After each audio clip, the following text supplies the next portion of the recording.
মই ভাবোঁ যে বদৰুদ্দিন আজমল ডাঙৰীয়াক বা AIDF দলটোক অসমৰ সংখ্যালঘু মানুহে যোৱা লোকসভা নিৰ্বাচনৰ পৰাই বিদায় দিছে।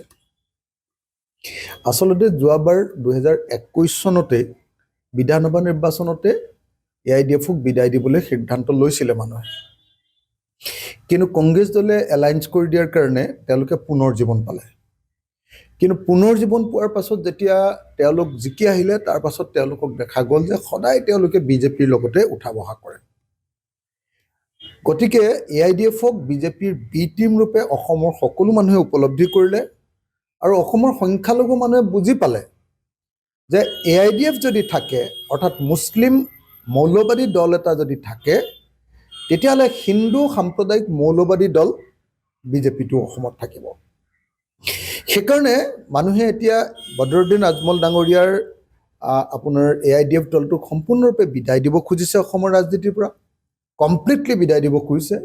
এই মুহূৰ্তত সেইকাৰণে মই ভাবোঁ যে বদৰুদ্দিন আজমল ডাঙৰীয়াক মই এটাই অনুৰোধ কৰিব খোজোঁ যে আপোনাৰ নামটো যদি আপুনি ইতিহাসত অতি বেয়াকৈ যদি আপুনি লিখি থৈ যাব খোজে, তেতিয়াহ'লে আপুনি আপোনাৰ দলটো কণ্টিনিউ কৰি ৰাখক।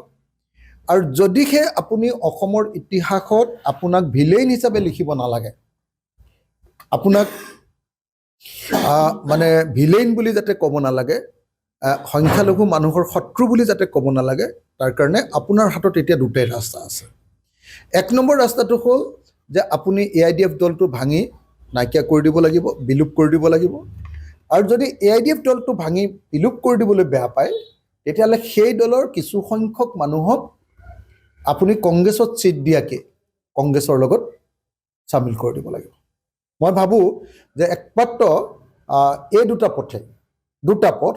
এক নম্বৰ পথটো হ'ল যে হয় AIDFটো ভাঙি দিয়ক, নহ'লে AIDFটো কংগ্ৰেছৰ লগত মাৰ্জ কৰি দিয়ক আৰু কংগ্ৰেছ দলৰ পৰাই AIDF দলৰ কিছু সংখ্যক সদস্যক নিৰ্বাচনত অৱতীৰ্ণ কৰিবলৈ ব্যৱস্থা কৰক। এইটো কৰাৰ অবিহনে যদিহে এইবাৰ আকৌ অকলশৰীয়াকৈ নিৰ্বাচন খেলে, তেতিয়াহ'লে UMFৰ নিচিনাকৈ আপোনাৰ AIDFটোতো নাইকিয়া হৈ যাবই।